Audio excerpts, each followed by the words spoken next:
¿Qué tal? Video tutorial número 12 del curso de Node.js, en el que iniciamos un bloque que dedicamos a explorar el objeto HTTP.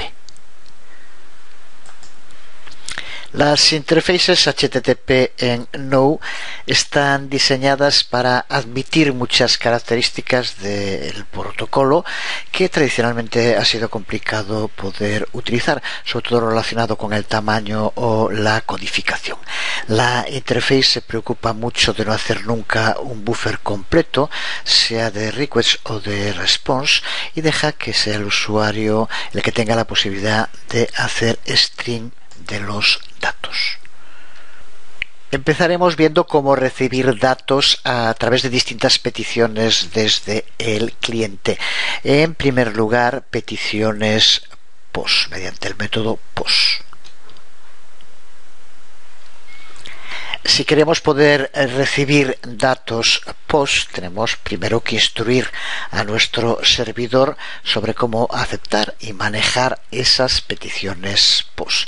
Si estás acostumbrado a trabajar en PHP, podemos acceder a nuestros valores POST de forma sencilla con el código, el símbolo del $_post y entre corchetes el nombre del campo que se va a recuperar de un formulario, por ejemplo. Sin embargo, en Node es bastante distinto, porque para poder admitir el espectro completo de posibles aplicaciones HTTP, el API HTTP de Node es de muy bajo nivel.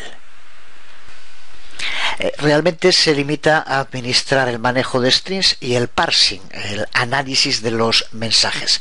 Así que su misión, podemos decir, que se limita a entregarnos el cuerpo del mensaje como un string parseado, analizado, y a partir de ese momento deja totalmente en manos del desarrollador convertir ese string en datos utilizables de cualquiera de los múltiples modos posibles que existen. Veámoslo con algunos ejemplos concretos. Para empezar, indicar que vamos a llevar ahora a cabo peticiones al servidor, sin embargo seguimos utilizando archivos estáticos. Eso hace que por defecto Internet Information Server, que es el servidor que utiliza Webmatrix, no permita llevar a cabo ese tipo de peticiones. Se puede solucionar en lo que se denomina en Internet Information Server los verbos, indicando entre esos verbos POST y incluyendo aquí un archivo webconfig. Pero en fin, ya dije desde el principio que no quiero convertir esto en un curso para un entorno determinado, así que simplemente lo que vamos a hacer es utilizar el editor para explicar el código y posteriormente sin mayor problema desde la consola lo ejecutamos y lo vemos en funcionamiento sin más, con lo cual sirve para cualquier sistema operativo que estés utilizando con cualquier editor y posteriormente haciéndolo en el código en la consola. Me consta por los comentarios que hay mucha gente que lo está siguiendo desde Linux, desde Mac, así que por tanto no vamos a centrarnos en sistema operativo ninguno. Vamos a iniciar un nuevo proyecto distinto del que utilizamos en los últimos videotutoriales, y en este proyecto de momento tendremos nuestro archivo server.js y vamos a incluir también un archivo HTML al que llamamos form HTML. El código que contiene form HTML es tremendamente sencillo. Aquí lo ves, no vamos a explicarlo tampoco HTML, pero simplemente son dos campos de entrada de texto. Y dentro de la etiqueta form indicamos el método por el cual vamos a pasar estos datos al servidor, que es el método POST. También para simplificar y para centrarnos en lo que ahora nos interesa, colocamos form HTML y server.js en el mismo directorio, aunque en general no es una práctica recomendada. Usualmente debemos colocar nuestro código público en un directorio separado de nuestro código del servidor, pero para lo que ahora vamos a hacer nos sirve y intentaremos hacerlo del modo más sencillo posible para entender lo que nos interesa. Vamos a proveer a nuestro servidor con peticiones tanto GET como POST. Empezamos con peticiones GET requiriendo el módulo HTTP y cargando form HTML. A continuación lo servimos a través de Create Server. De nuevo, cosas ya vistas. Recuerda que la única diferencia en el código, si vamos a usar la consola o si lo hacemos desde Webmatrix, está en el listen, que no voy a repetir.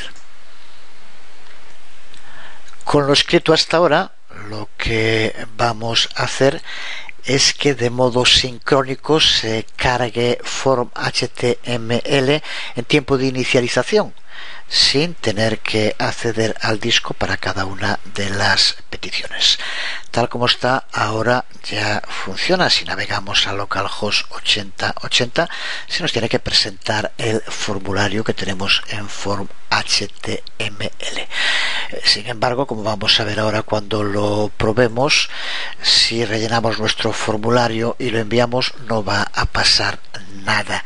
La razón de que eso ocurra tiene que estar ya claro. Aquí de momento tenemos solo como método GET y en el formulario indicamos que se pasa como método POST, y de momento nuestro servidor no cuenta con un sistema para gestionar el envío de datos mediante ese método POST. Lo probamos. Inicializamos el servidor.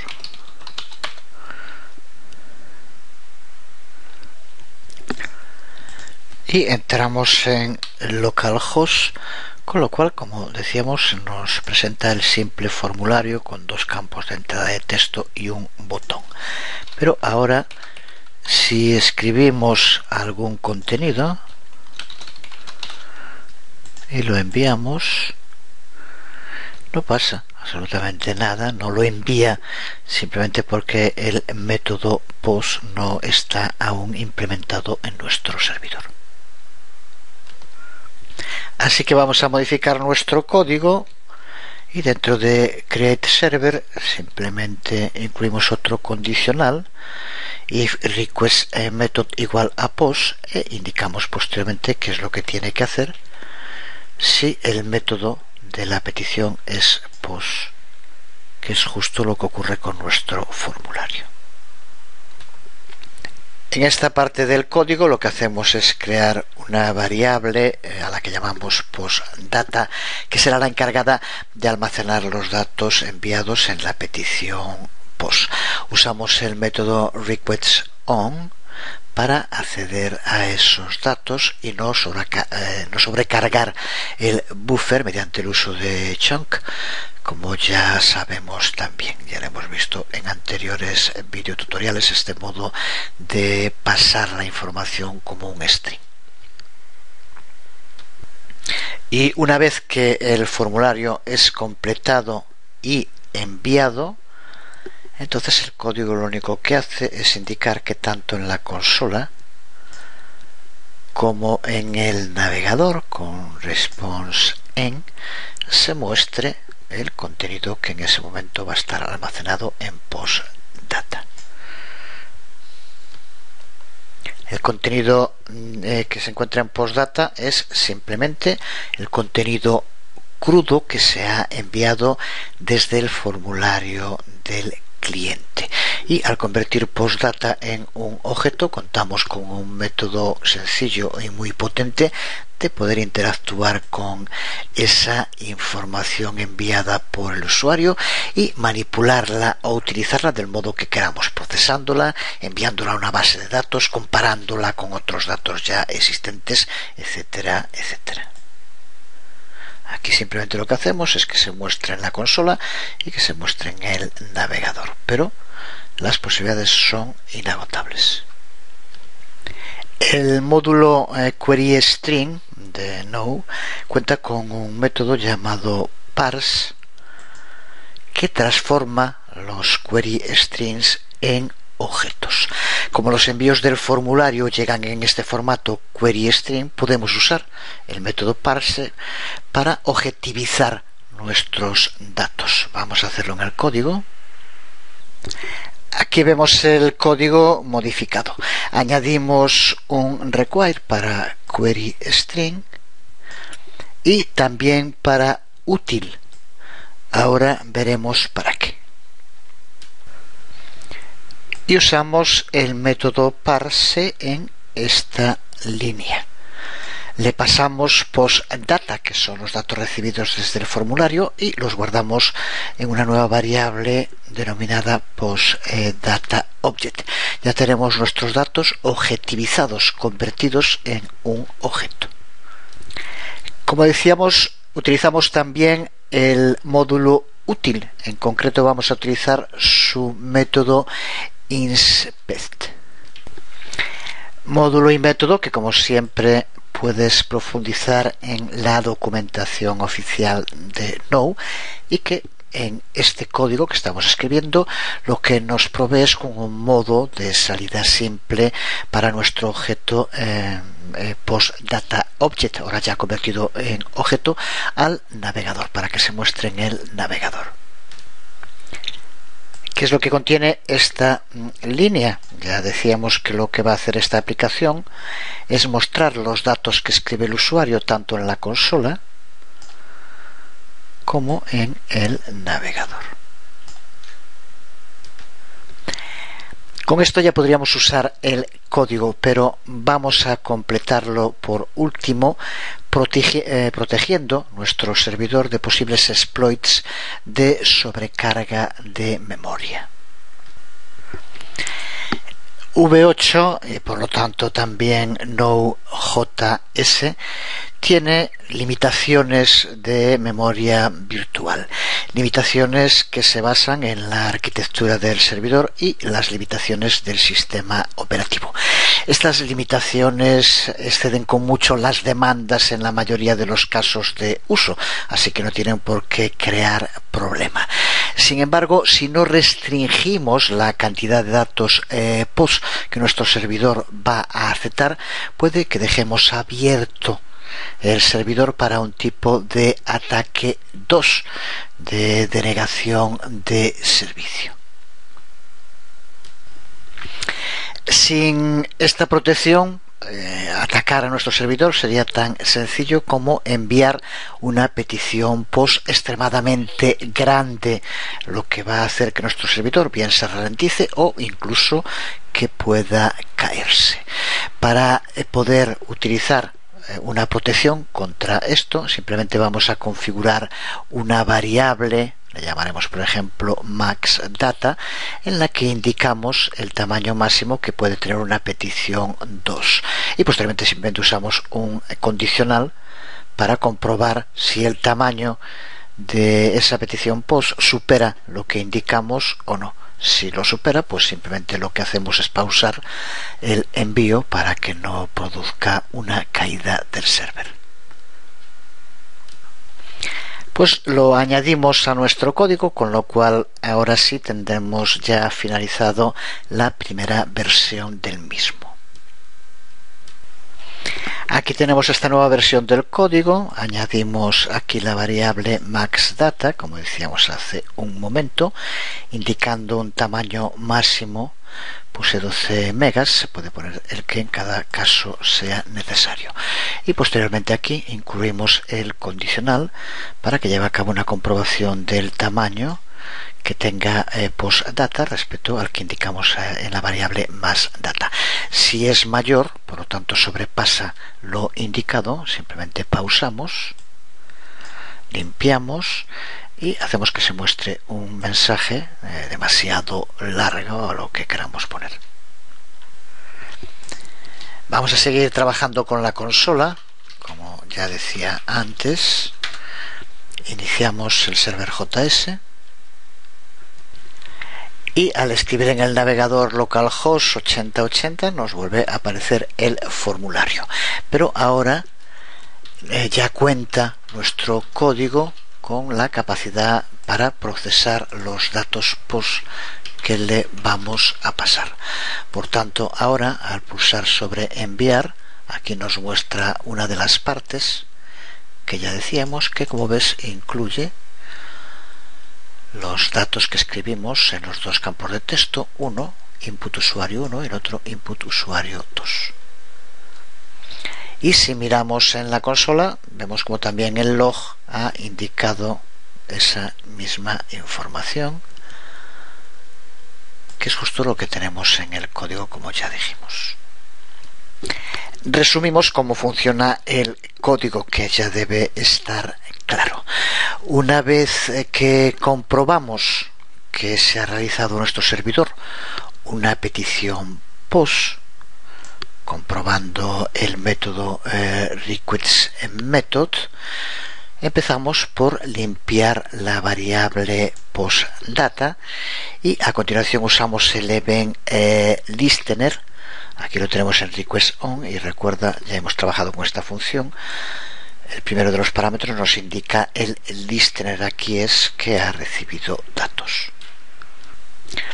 Ya estamos preparados para guardar estos datos en la variable que hemos limpiado antes, pero también, como acabamos de ver hace un momento, comprobamos el tamaño de los datos enviados, y si este tamaño excede nuestro límite indicado aquí en max data,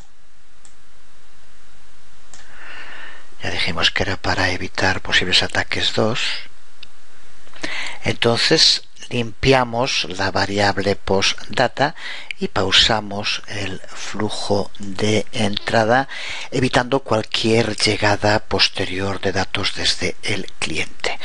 Usamos string pause y no string destroy, ya que con destroy podría interferir en todo el mecanismo de response.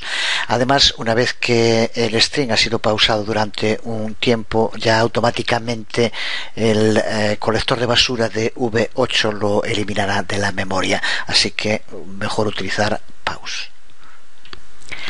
Si se da esa circunstancia, terminamos enviando un header HTTP 413 con un mensaje indicando lo que ocurre. Si este condicional no se cumple y por tanto el tamaño de la petición entra dentro de lo que esperamos, entonces funciona el otro event listener, en este caso aquí lo tenemos end, que para empezar comprueba que, aquí en esta línea, que postData no esté vacío por cualquiera de las posibles causas que hemos dicho. De este modo evitamos que se envíen peticiones post vacías al servidor. Si contiene datos, utilizamos, ya también hablamos antes de esto, query string parse para convertir nuestro cuerpo del mensaje post en un objeto. Y a partir de este punto es cuando podemos ejecutar cualquier número de actividades interesantes. Este es uno de los poderíos de Node.js. Podemos manipular esos datos recibidos ya convertidos en objeto, analizarlos, pasarlos a una base de datos, compararlos con otros datos ya existentes, etcétera, etcétera. Para el ejemplo que estamos viendo ahora, simplemente, como decíamos, hacemos una salida a la consola y otra salida a el navegador. Así que, por tanto, con ligeras variantes, siempre que tengas que tratar con peticiones POST en el servidor, esta parte del código prácticamente la puedes usar como un snippet, y sería a partir de aquí cuando habría que determinar para qué queremos usar esos datos que ya hemos procesado y convertido en un objeto. Veamos, para terminar, una variante del código en la que vamos a usar un módulo. Iremos introduciendo el uso de módulos en Node, que, como ya sabemos, es una clave fundamental para programar con este lenguaje. Se trata de un módulo que no se encuentra en el core de Node.js, así que debemos asegurarnos de tenerlo instalado.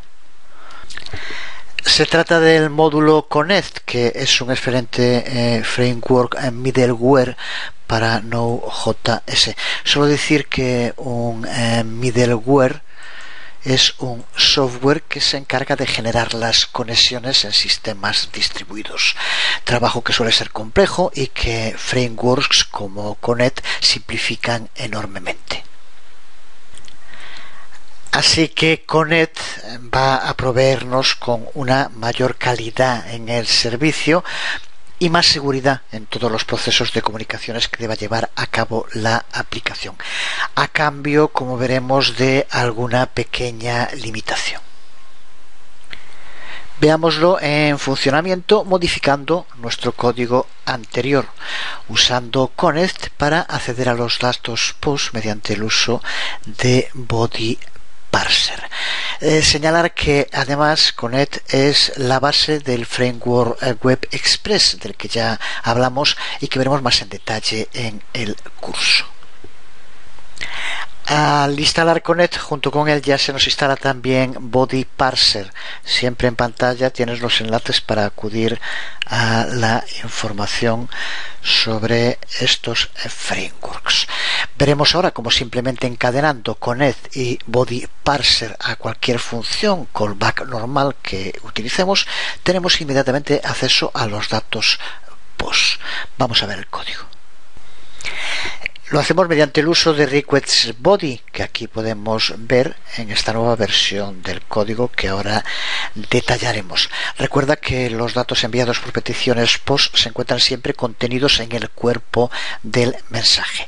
Pues mediante request body vamos a convertir los datos en el mismo objeto postdata object que usamos en la anterior versión del código cuando usábamos parse. Para empezar, nos aseguramos que tengamos instalado el módulo Connect. Para ello, ya sabemos cómo hacerlo.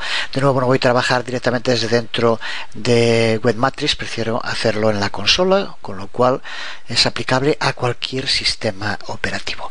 Así que, por lo tanto, ponemos npm install y connect y ya se lleva a cabo el proceso. Vemos cómo está empezando, no vamos a verlo ahora todo grabando, pero simplemente así llevamos a cabo la instalación.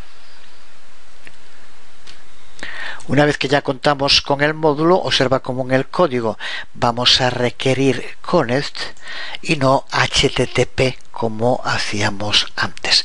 Es ahora Connect el que nos va a proveer las capacidades para crear el servidor, las que con HTTP hacíamos con Create Server. Para acceder al método createServer con Connect podemos usar Connect createServer o simplemente la versión atajo, que es simplemente escribir Connect, que como vemos es lo que tenemos aquí. Y ahora aquí esto ya nos permite poder implementar todas las piezas de middleware que necesitemos para que funcione nuestra aplicación. Como primer parámetro le pasamos Connect limit, que cumple exactamente la misma restricción que cubría max data en el anterior ejemplo de código. Limitar el tamaño del post enviado. Y a continuación pasamos Body Parser, ya lo decíamos, permite conectar para recuperar los datos POST y cumple una función similar a la que utilizábamos en el anterior ejemplo parser. Objetiviza nuestros datos que posteriormente van a poder ser utilizados desde request body. La única diferencia respecto al anterior ejemplo es que ahora aquí, si observas en lo que nos va a devolver, vamos a utilizar request body tanto en la consola como en lo que va a aparecer en el navegador con response. En el anterior ejemplo, en la consola utilizábamos directamente los datos crudos y funcionaba. Al estar utilizando ahora el módulo, solo va a servir con los datos que el módulo espera. Por tanto, también vamos a tener que convertirlos mediante el uso de request body sin más.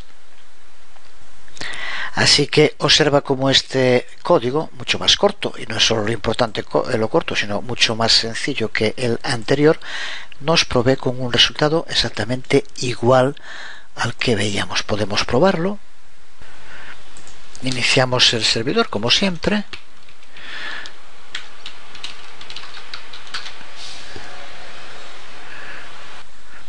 Abrimos el navegador y nos aparece el formulario, igual que antes. Lo cubrimos y enviamos los datos que son procesados y tenemos la salida tanto aquí en el navegador como en la consola. pues quedamos por hoy aquí. Seguiremos en el próximo video tutorial profundizando en el uso de HTTP y con él también en el propio conocimiento de Node.js. Por hoy nada más, os hablo Jesús Conde. Nos vemos.